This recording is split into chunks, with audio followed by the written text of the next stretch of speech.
على سيدنا محمد وعلى سيدنا محمد. حسبي الله لديني، حسبي الله لما أهمني، حسبي الله لمن حسدني، حسبي الله لمن بغى علي، حسبي الله لمن كادني بسوء، حسبي الله عند الموت، حسبي الله عند المسألة في القبر، حسبي الله عند الميزان، حسبي الله عند الصراط، حسبي الله الذي لا إله إلا هو توكلت رب العرش العظيم.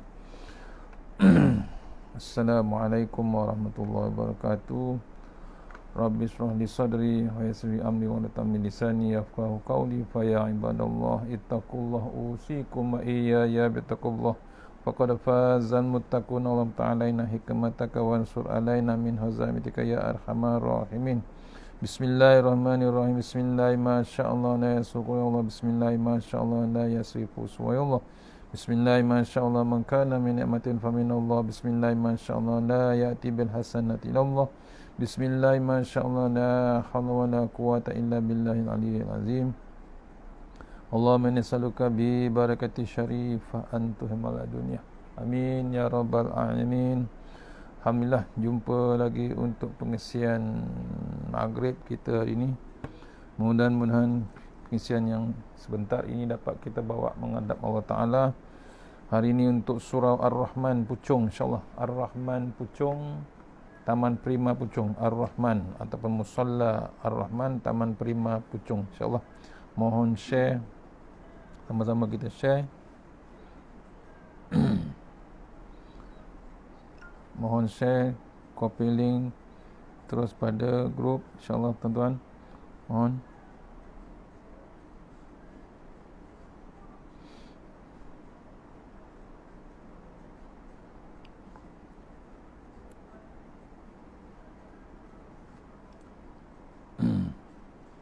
Sama-sama share, insyaAllah.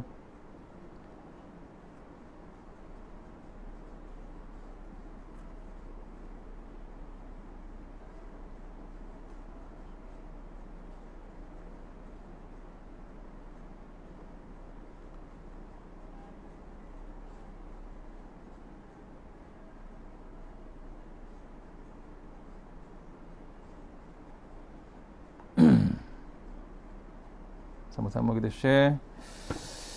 Allah Akbar, insyaAllah.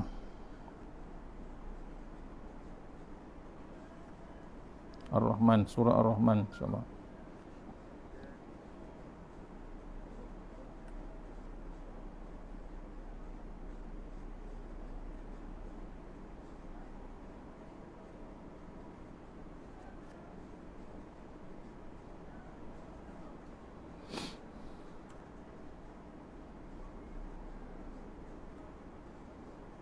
Vista, Taman Vista, insyaAllah.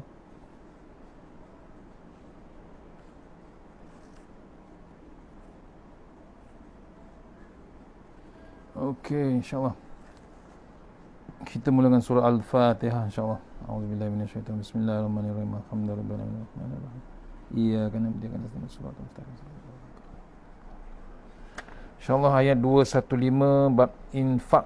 Ya, infak, siapa perlu diberi keutamaan, insyaAllah. Kita teruskan kuliah PKPB online, insyaAllah, untuk surau Ar-Rahman, Taman Vista Puchong, insyaAllah, Taman Prima, insyaAllah.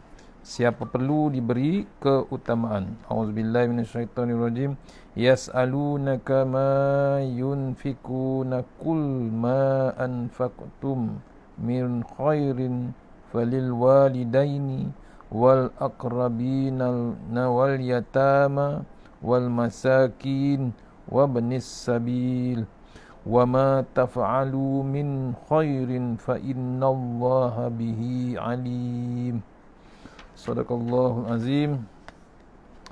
Maksudnya ayat 215 Al-Baqarah, mereka bertanya kepadamu, yakni Muhammad SAW, tentang apa yang harus mereka sedekahkan. Katakanlah, apa-apa harta sahaja yang kamu sedekahkan, hendaklah diperuntukkan kepada kedua-dua ibu bapa, kaum kerabat, anak yatim, orang miskin, dan orang yang bermusafir. Dan semua kebaikan yang kamu lakukan, maka sesungguhnya Allah Maha mengetahui. Saya ulang balik maksud ayat ini. Mereka bertanya kepadamu, yakni Muhammad SAW, tentang apa yang harus mereka sedekahkan. Katakanlah, apa-apa harta sahaja yang kamu sedekahkan, hendaklah diperuntukkan kepada kedua-dua ibu bapa, kaum kerabat, anak yatim, orang miskin, dan orang yang bermusafir. Dan semua kebaikan yang kamu lakukan, maka sesungguhnya Allah Maha mengetahui. Al-Baqarah ayat 215. Kupasan ayat tersebut. Umat Islam adalah umat dakwah. Kalau boleh, kita mahu mengajak seramai mungkin kembali kepada hidayah dan kembali ke syurga. Kita tidak mahu sesiapa pun disambar api neraka di akhirat kelak. Namun hal ini memerlukan perjuangan.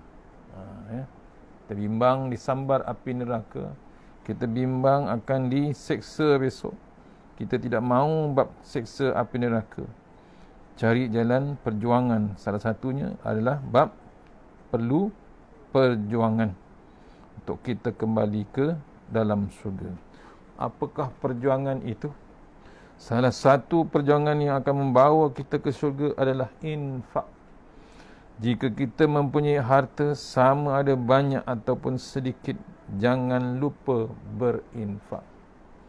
Yakinlah, berinfak tidak akan menyebabkan harta seseorang itu semakin berkurangan, kecuali ia dapat memperkayakan hati, membersihkan harta, memanjangkan usia, serta melancarkan rezeki yang dikurniakan oleh Allah Subhanahu wa taala. Saya ulang balik, salah satu perjuangan yang akan membawa kita ke syurga adalah bab infak. Jika kita mempunyai harta sama ada banyak atau sedikit, dipesan kita jangan lupa berinfak. Yakinlah, berinfak tidak akan menyebabkan harta seseorang itu semakin berkurangan, kecuali ia dapat memperkayakan hati. Hati itu terus terbuka dengan Allah Subhanahu Wa Taala. Membersihkan harta. Harta yang kita dapat tak semuanya jadi bersih. Ada sebahagian mungkin yang subhat, ada sebahagian yang mungkin halal, ada sebahagian yang mungkin haram. Kita tak tahu, ya, ada yang mungkin tak semua untuk dibersihkan harta tersebut. Maka bab infak tu juga yang akan membersihkan harta kita. Memanjangkan usia, ya. Diceritakan zaman Rasulullah SAW, harta tersebut salah satunya nak memanjangkan umur kita adalah bab infak kita, sedekah kita. Kemudian melancarkan rezeki yang dikurniakan oleh Allah Subhanahu Wa Taala. Tu bab rezeki pun dipanjangkan Allah Taala, diluaskan rezeki. Pasal apa? Bab infak kita non-stop. Kita tak sayang duit untuk berinfak. Ini kena renung kita. Allah kurniakan rezeki, dilancarkan pula rezeki tersebut. Pasal apa? Kesan daripada infak yang kita lakukan. Ayat 215 ini merupakan respon, yakni jawapan Allah SWT terhadap pertanyaan salah seorang sahabat Nabi SAW yang bernama Amr bin Al-Jamuh radhiyallahu an. Beliau bertanyakan kepada Rasulullah SAW, wahai Rasulullah SAW, saya mempunyai harta yang cukup banyak, bagaimana saya harus menginfakkannya? Dan kepada siapa pula yang aku harus diinfakkan? Maka turunlah ayat ini sebagai jawapannya. Soalnya, siapakah yang orang yang perlu kita infakkan? Pertama, kedua orang tua kita. Ya, falil walidaini. Ya, falil walidaini, kedua orang tua kita. Tu yang utama kita. Orang yang paling berhak menerima infak kita adalah ibu bapa. Jika kita sentiasa bersedekah kepada orang luar atau organisasi negara luar, contohnya kepada Palestin Aqsa Sharif, kaum Rohingya, dan banyak lagi yang kita memerlukan bantuan. Kita seharusnya semak terlebih dahulu sama ada kita sudah berinfak kepada ibu dan bapa atau sebaliknya. Tu ranking yang pertama kali untuk kita berinfak. Kedua, ibu dan ayah kita. Bukan Palestin, bukan Aqsa Sharif, bukan Rohingya. Itu dia, kedua ibu bapa kita. Kedua, kaum kerabat wal akrabin. Selepas membantu ibu bapa, kita lihat pula kepada kaum kerabat yang mungkin berada di dalam kesusahan. Misalnya adik-beradik. Ini kerana merekalah yang paling dekat dengan kita sebelum saudara mara yang lain. Tu ranking kedua adalah kerabat yang terdekat, iaitu kaum kerabat yang dimaksudkan adalah adik-beradik kita yang masih dalam keadaan kesusahan. Sesungguhnya jika berinfak kepada mereka yang terdekat, kita mendapat dua pahala. Pertama, pahala sedekah itu sendiri, dan kedua, pahala menyambung tali persaudaraan. Allah, tuan-tuan, hebatnya Allah bagi pahala, hebatnya Allah bagi kelebihan dalam berinfak. Itu kena renung. Pertama, ibu dan ayah kita. Yang kedua,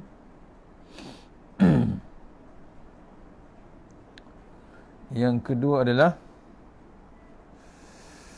kaum kerabat kita, yakni adik-beradik kita. InsyaAllah. Sesungguhnya jika berinfak kepada mereka yang terdekat, kita mendapat dua pahala. Saya ulang balik.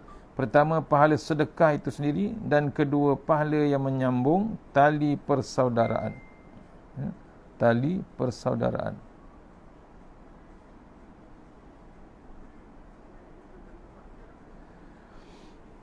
Rasulullah SAW bersabda, sedekah kepada orang miskin hanya mendapatkan pahala sedekah saja. Sedangkan sedekah kepada sanak saudara dan kaum kerabat mempunyai dua fadilat, yakni keutamaan, iaitu sedekah dan menyambung tali persaudaraan. Hadis daripada riwayat Tirmizi, Abu Daud, Nasa'i dan Ibnu Majah. Sedekah kepada orang miskin hanya mendapat pahala sedekah saja. Sedangkan sedekah kepada sanak saudara dan kaum kerabat mempunyai dua fadilat. Yang pertama, keutamaan, iaitu sedekah dan menyambung tali persaudaraan. Ketiga, ranking yang ketiga, anak-anak yatim wal yatamah. Golongan ini selalu diabaikan kerana mereka sudah tiada ibu dan bapa. Maka tugas kita ialah mencari mereka untuk dibantu. Membantu mereka bukan sahaja dalam bentuk kewangan, bahkan kenangan, makanan, pendidikan, kesihatan dan lain-lain. Tu ranking ketiga adalah anak-anak yatim. Pasal apa? Dah tak ada penjaga ataupun dah tak ada kedua ibu bapa mereka. Yang keempat, ranking yang keempat yang diinfakkan sepatutnya ialah orang-orang miskin. Orang-orang miskin wal masakin. Ramai orang miskin yang terabai, bukan sengaja diabaikan, tetapi ada yang terlepas pandang untuk diberi bantuan. Justru itu bantulah mereka seadanya, walaupun tidak menjadikan mereka mewah ataupun senang. Cukuplah untuk mereka dapat menentukan kehidupan untuk beribadat kepada Allah Subhanahu Wa Taala. Itu kena renung kita bab tu.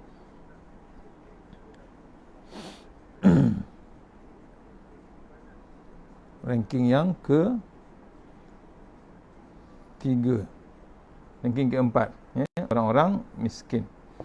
Kelima, orang-orang yang berkurangan, yang kekurangan bekal perjalanan, iaitu wabnis sabil. Yang kelima, ranking kelima yang sepatutnya mendapat infak. Maka kita disuruh berinfaklah kepada musafir yang kekurangan bekalan. yang kekurangan bekalan, disuruh kita infak untuk bekalan dia dalam perjalanannya. Lebih-lebih lagi kepada mereka yang bermusafir untuk menegakkan agama Allah. InsyaAllah jika kita tolong mereka, pahala mereka membawa orang ke jalan yang benar akan sampai juga kepada kita. Nampak? Ya, sikit kita bagi, walaupun sekupang, walaupun RM1, pahala yang kita bagi itu dapat. Pahala yang didapat, kita pun dapat juga. Ada yang bertanya mengapa adanya bantuan, adanya turutan bantuan seperti ini. Maka jawapannya ialah untuk memperlihatkan betapa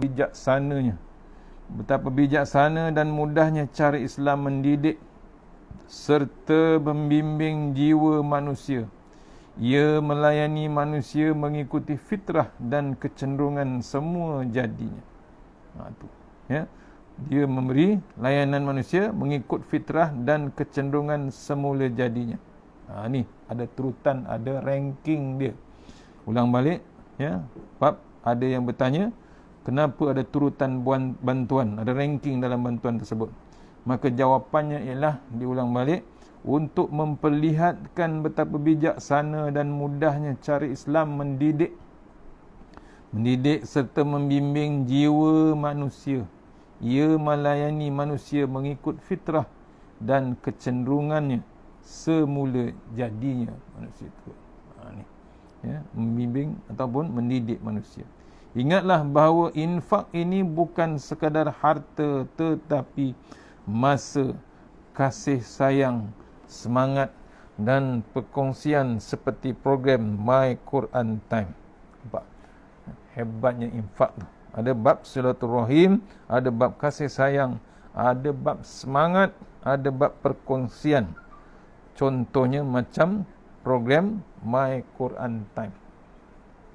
Bab kasih sayang Allah Ta'ala. Allah bagi hadiah Al-Quran. Kita share tilawah, kita hafalkan, kita tadaburkan, tazakurkan, macam-macam.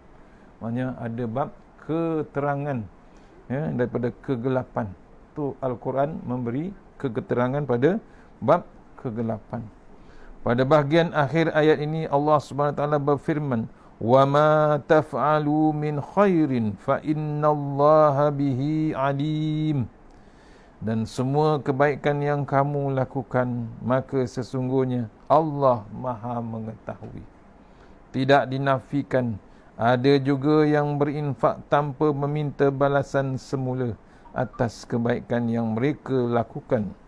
Walhal bukan dia tidak mahu, tidak tahu orang yang diinfakkan bukanlah orang senang.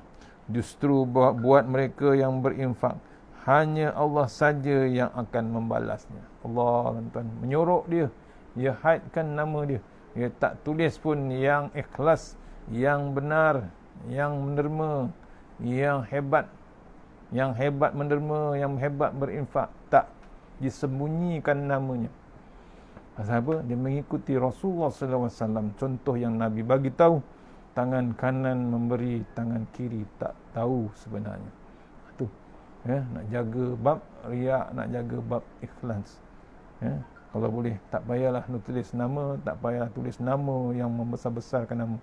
Jadi lain pahala infak tersebut. Bukan jadi lain, hilang terus.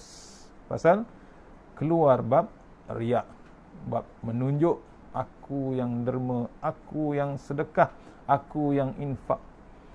Rosak serosak-rosaknya pahala tersebut.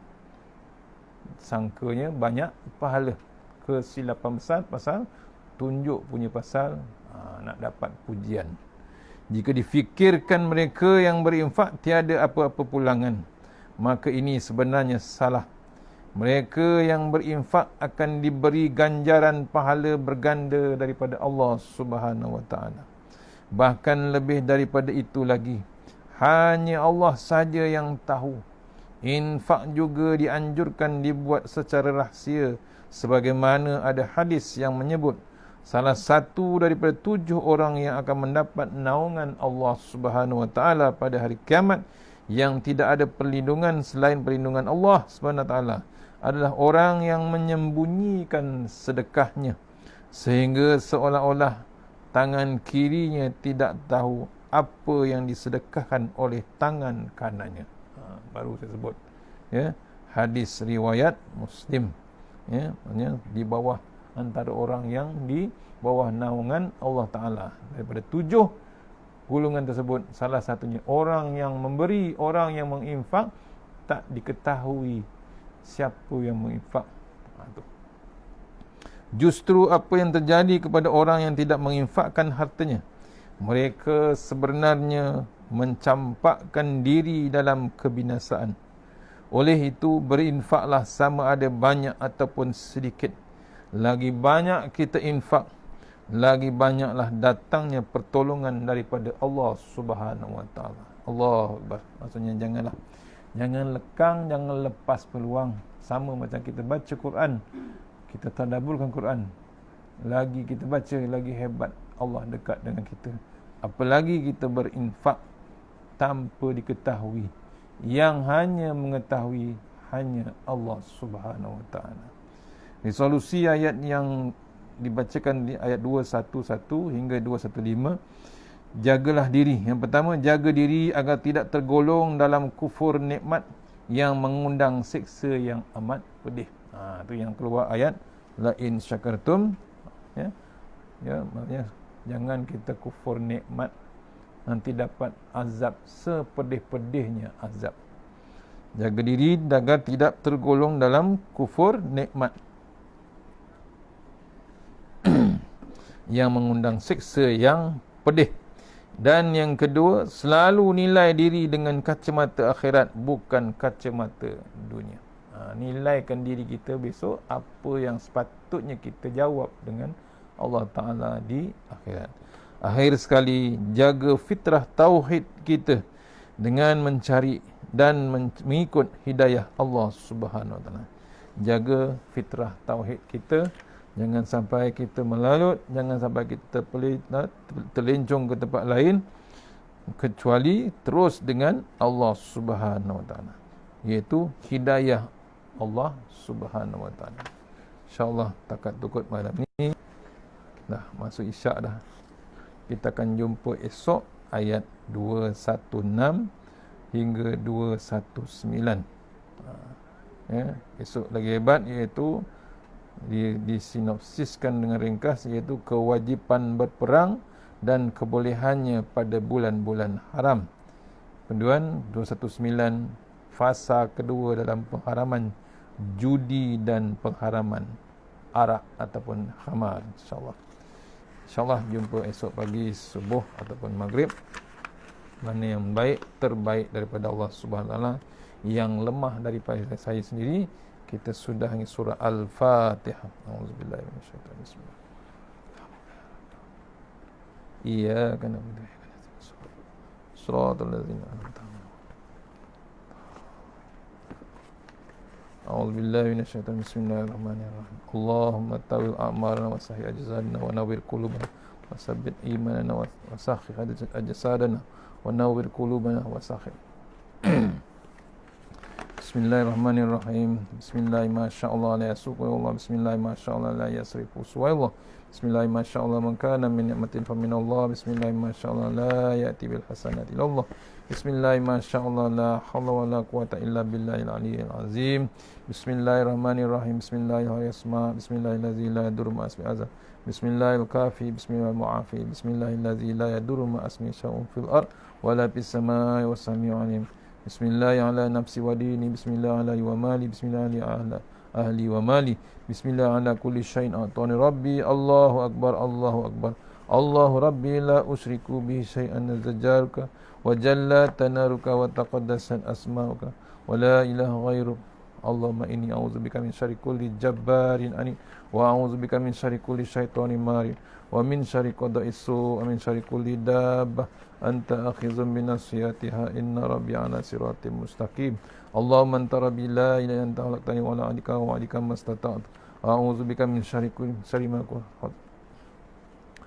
Allahumma Allahumma inni a'udzubika min syarri kulli jabbarin anid wa a'udzubika min syarri kulli syaitanin marid wa min syarri qada'is su wa min syarri kulli dabbah anta akhidhu bi nasiyatiha inna rabbi 'ala siratin mustaqim. Rabbana atina fid dunya hasanah wa fil akhirati wa qina azabannar wa qina azabannar. Wa sallallahu wasallam alhamdulillahi rabbil alamin. Insyaallah. Assalamualaikum warahmatullahi wabarakatuh. Allahumma shalli ala Muhammad.